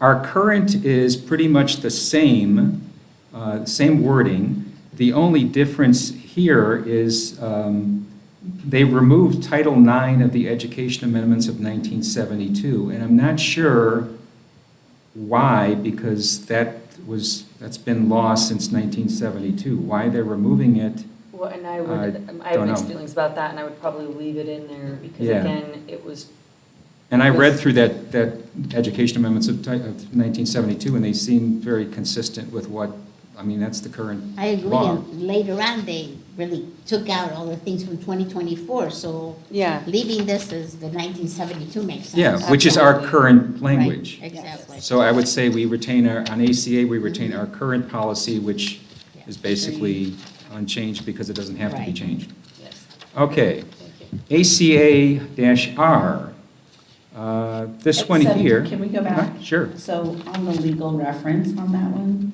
yeah, it does have a cross out for the as amended in 2024. which title. ours doesn't have the as amended. Yes. It has the Okay. original. Right. Just, okay. So we don't good. have to remove it because We it's don't not have in our current Right, policy. Krista, we don't have that, because we never. Yeah, we never voted to added not- it. So Yeah, we keep the voted to original not that accept we those have. changes, Okay. right? And it still Perfect. does reference the Mhm. amendments of Right. 72.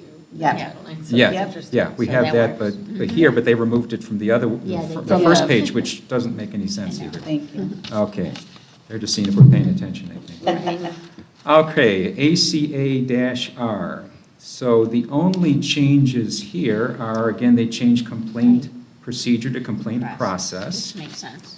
And I think they added the dismissal of complaint, the heading, on the second page. And did they put the case number on page 2450, the 15-539? I think Since that's- it's in that- blue, they might have added, I'm not sure. I think that was in the current, Okay. yeah.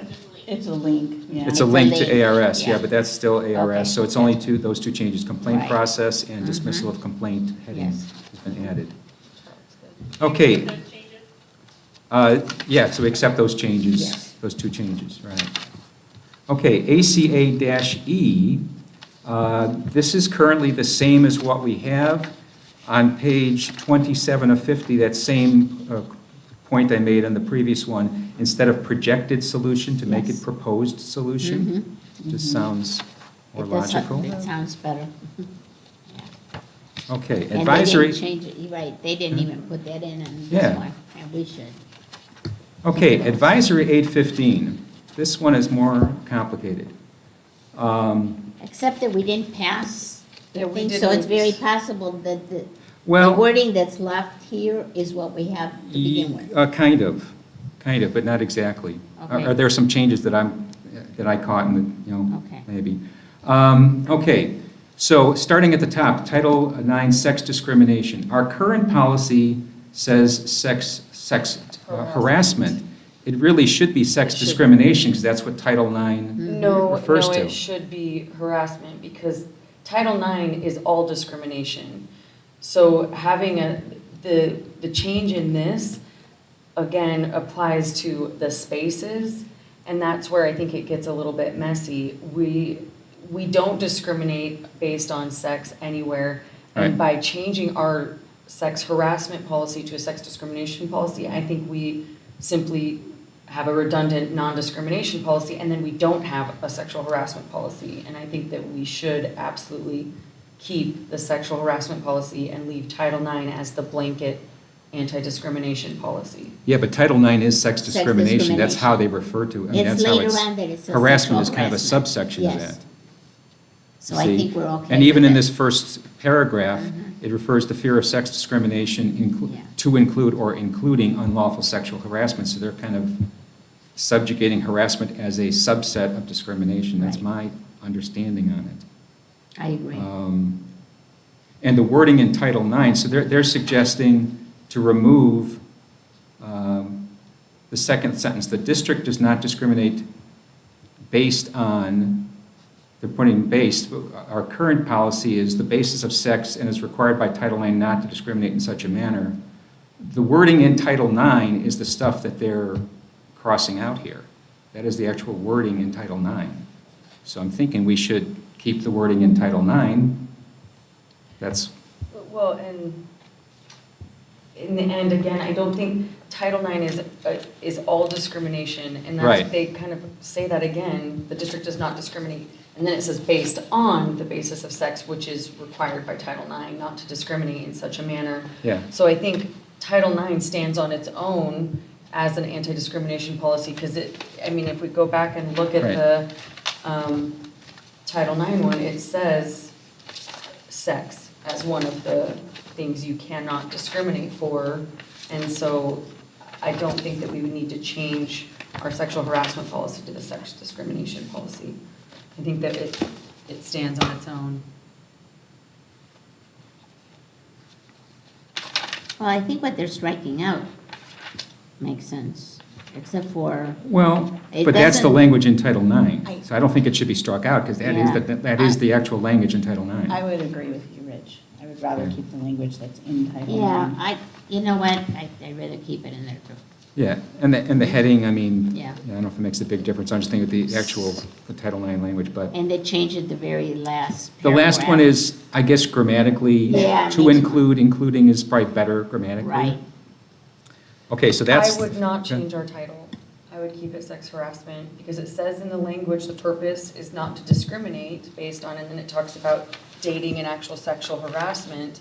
And Okay. like I said, this non-discrimination, equal opportunity, it says the board is committed to a policy of non-discrimination in relation to race, color, religion, sex, age, national origin, and disability. Mhm. So again, I think it's just redundant, and I Okay. think I feel much more comfortable having a sexual harassment policy to back up the sex discrimination, or the non-discrimination policy that stands with our Title IX. Okay. Yeah, I don't feel strongly either way, so we don't vote on, we just, this is discussion, so we have to, so in order to get something to a vote, how do we, So next meeting, I will bring the changes to you and you'll vote on them. okay. So the one. So we'll leave it as And we can harassment always for now, pull and out- then we can debate that then? And we I can guess? always pull out one that we're not sure of, that we want to Okay. look at later. So let's So leave it what- as harassment and leave this language, well, our current language has, our current policy has this language that's struck out here, so it would Yeah, so stay. basically leave it as is. Yeah. And including is okay? I would change Including instead that of to include? Yes. That's okay? Yes. On that one. Okay, going down, You're just keeping the current policy that we have. current policy other than the last line change to including, as they recommended. Okay. That's just the first paragraph. Yeah. Okay. More. There's more to come. Okay. Under sexual harassment subsection B, so what it says here, they're adding "and objectively offensive." I'm not sure that offensive can be objectively determined. I think it's a subjective thing. Offensive is in our current policy.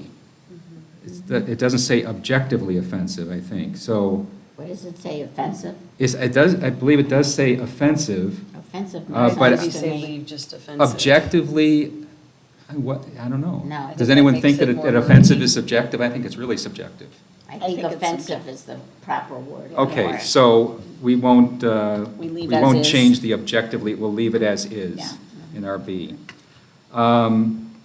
They're striking D, which the hostile environment harassment, I guess that's okay, to strike it because there's nothing under it.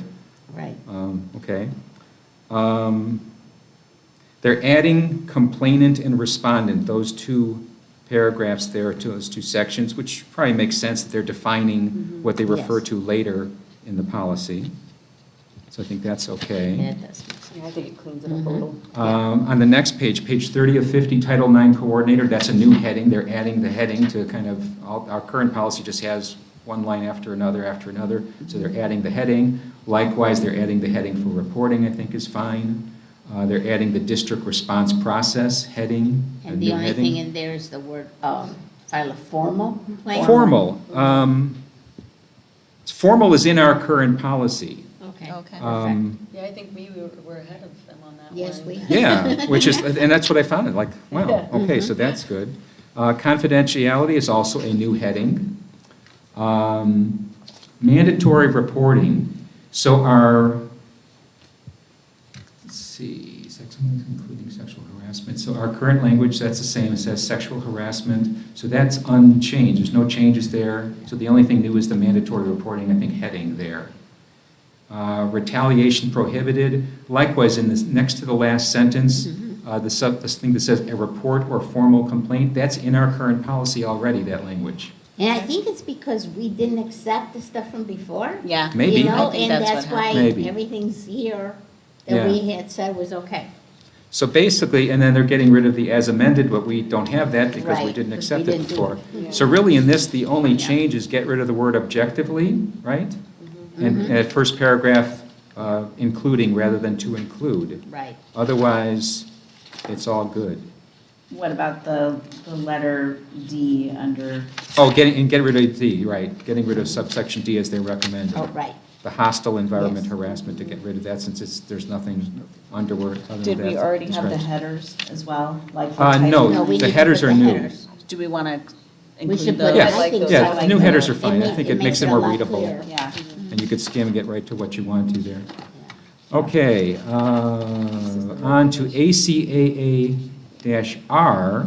So our current policy has sex harassment, sexual harassment instead of discrimination. This is just the regulation that goes with that policy we just read, right? Correct. Yeah. So I would say let's do the same. For consistency, it should be the same, and that's our current policy, Yeah. so that's fine. I Down do to like the- response to a yeah. sex discrimination and complaint process. Complaint process is new language, I think which that's probably appropriate. makes sense. Yeah, too, that's good. Now, the stuff they're striking out in that paragraph right into a recipient with knowledge of conduct, that is in our current language. So the question is whether we want to strike it out. I mean, they're rewording it when the district has actual knowledge of sexual harassment in an education program. And I So guess it's that makes making sense a because a little- recipient, Yeah, although the first one's maybe a little bit more broad, because it says a recipient with knowledge of conduct that reasonably may constitute sex discrimination. right, You know, but the recipient means the recipient of the harassment, Right. which Oh, I it thought it means was someone else recipient who's of not the information. recipient of the harassment. What if someone else has knowledge? They're not the recipient. Yeah. That's why I think the district makes that when we know I- about it based on. I think the change makes more sense. I think the change In cleans this it up. one. Yeah, Yeah. I that do means, too. once I we know agree. about it, we have to do Mhm. something about it. So Same so thing there's with A. recommended change Yeah. under that paragraph, right under complaint process is good. And also the actual, part A should be the way it's Yeah, written. actual knowledge, yeah, that makes sense. Means notice. yeah. The rest is all current language. Right. It's all our current language. And we have A, B, C. Page 33 of 50, the new heading, supportive measures is new heading. Okay. Our current policy in that first line there, here it has sex discrimination. Our language has harassment there instead of discrimination. So again, we're probably keeping that because that's our current policy. The strike-through, the Title IX coordinator shall promptly, all those, that is in our current policy. So the question is whether that should stay or be removed as they're recommending.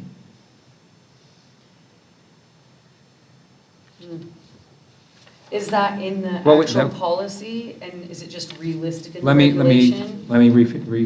kind of, that's actually moved down. Yeah, it's I take moved that, down. Yes, that paragraph, they this, put it yeah, in this is the one that they place. changed order and stuff, so Yes. it's still there, but it's moved lower on the page. So Yeah, it's good. It's clearer the And way it's in they our put it. current policy. Yeah. Right. Okay, so we just moved the spot there. So basically, we're accepting that moving of that paragraph, Right. that section. And then later on with formal, Okay, the supportive measures, the middle paragraph there on this page. Okay, this is a grammatical thing, maybe I'm being too picky. yes. The one that says, or where no formal complaint has been filed, it really should be when, because it's not a location, it's an occurrence. I agree. Agree? Yeah, or when no formal complaint has been filed instead of or where. Okay. A little further, they have sex discrimination to sexual harassment, ours already says sexual harassment. And then the change on the bottom there, supportive measures, I think that change, I like the change like they it. put in. Makes sense. Yes, yeah, That makes sense. okay. yeah. So basically, we're accepting the changes there, well, we're doing the when and the other changes. Yeah. Yeah. Yeah, okay. All right, the bottom of that, we already have it, they just moved it. Right. Page 34 of 50, removal of respondent is a new heading. In the changes there, we have sexual harassment, so that's our current language in that whole paragraph. I do like that they put the headings, it's a lot Yeah. clearer. I think that's nice. Response to a notification of conduct. So they're saying to get rid of it, this whole thing is not in our current policy. So it's- So So we're are they finding, changing accepting. it? I- Are they changing it to that response to a formal complaint? I think, yeah. I think so, I think that's what they're doing, yeah. They And it's change, very yeah. similar, just with different language instead of. Although that responded. response to a formal complaint is in our current policy. Mhm. So we maybe knew- again, so we're ahead of the fine. game. Right. Because all this stuff, and that's the exact wording, Yeah. including on page 36 of 50, that is all in our current policy. Yeah. All of that. Mhm. So we just leave it. And then the only other thing on page 37 of 50 under letter H, state that the district uses a preponderance of the evidence standard or the clear and convincing evidence standard to determine responsibility. That language is new. The rest of this, G, H, I, J, and K, are all in our current policy, but that or the clear and convincing evidence standard is new. I'm not an attorney, I'm not sure whether that makes a difference to have it. What's the difference between the preponderance of the evidence and the clear and convincing evidence standard? I'm sure there's a legal There difference must be there, a but legal- I would say put that in. I don't There's no mind. problem. yeah, okay, one that's way or fine. another. so, okay. Investigation, that's a new heading. And then the paragraph under there is all in our current policy, it just moved to a new place. Okay. Okay. Moving ahead to page 38 of 50. We're almost there. Informal resolution process is a new heading. This is all our current wording that they're saying to add. It's already in our policy, it's just in a different location. Okay. Dismissal of complaint.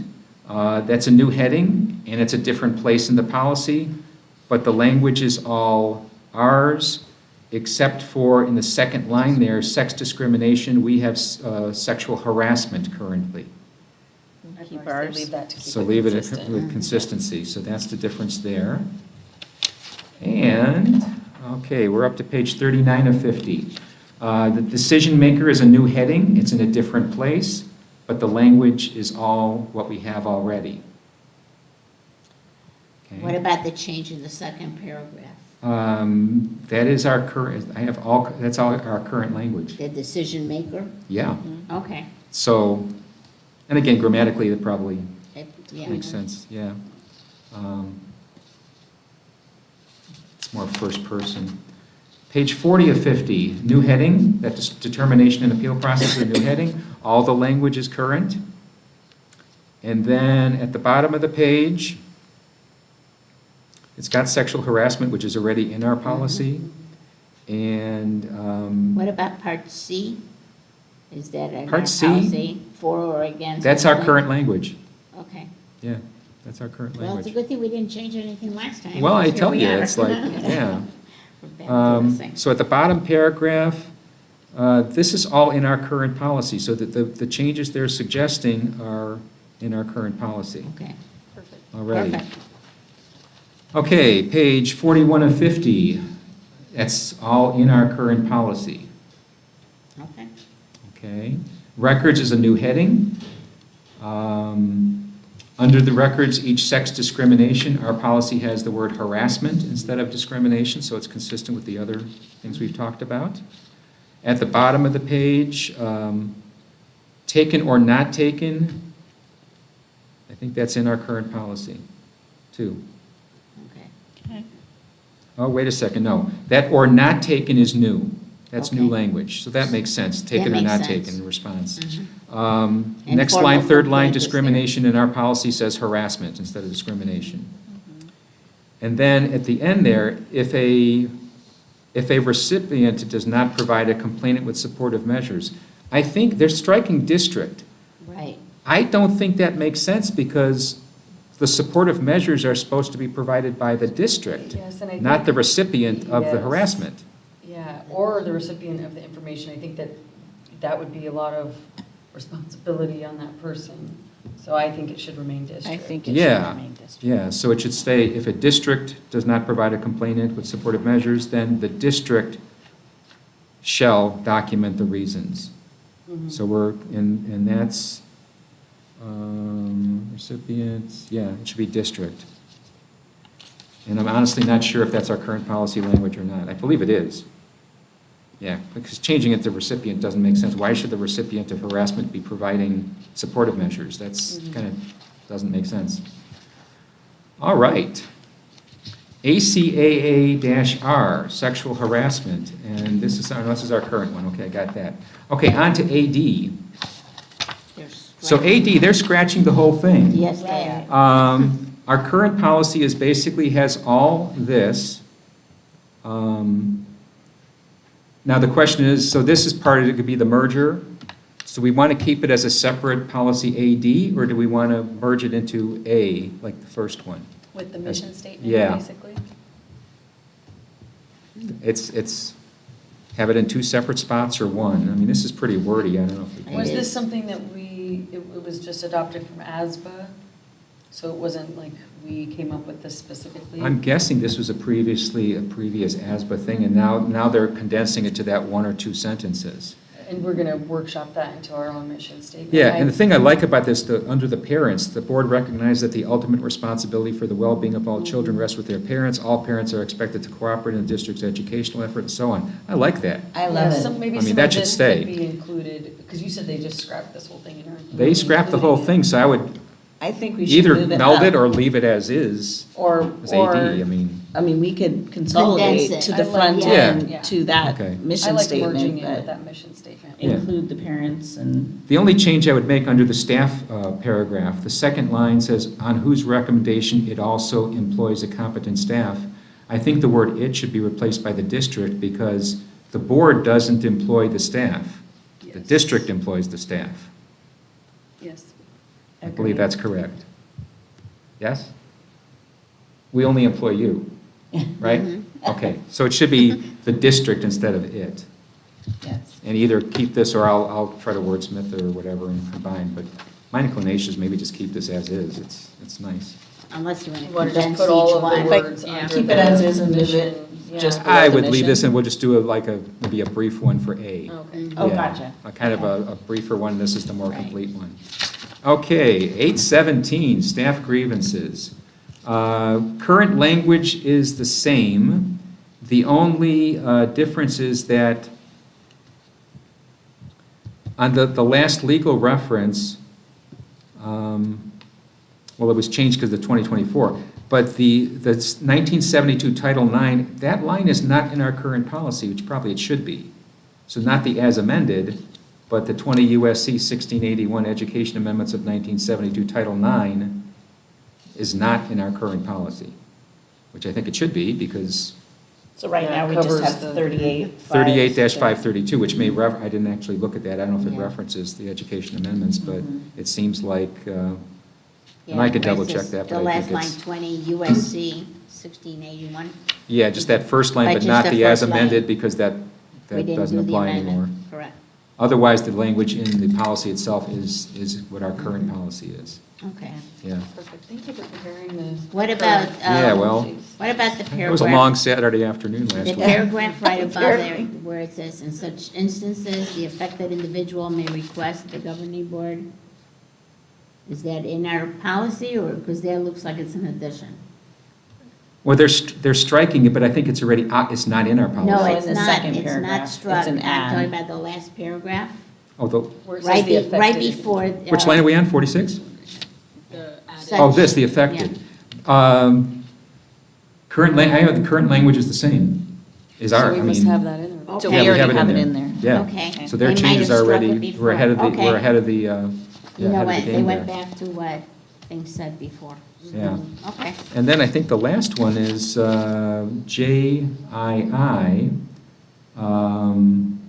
They added that. Yeah, they added or any other basis. basis considered by law And is strict, you know, then, what, consistent they with our struck other the other thing. part underneath. And I think we decided not to add Yeah, that in the other Right. ones, so this would also not, we would not, so we would basically keep our current policy. The strikeout here in that paragraph under C is not in our current policy, so it's already removed. Perfect. Okay. So Okay. basically, we'd be keeping JII as is. The only difference is on the last page, page 50 of 50, the 20 USC 1681 Education Amendments of 1972, Title IX, that is not listed in our current policy, but I think it should It be should be. It consistent should with the be, previous right. one, but not We the as added- amended thing, because that Right, doesn't apply since we anymore. added in the other one. Sort of funny that they struck it out of the other one, but Right? left it in Yeah. this one. Yeah. Yeah. Okay, I'm Okay.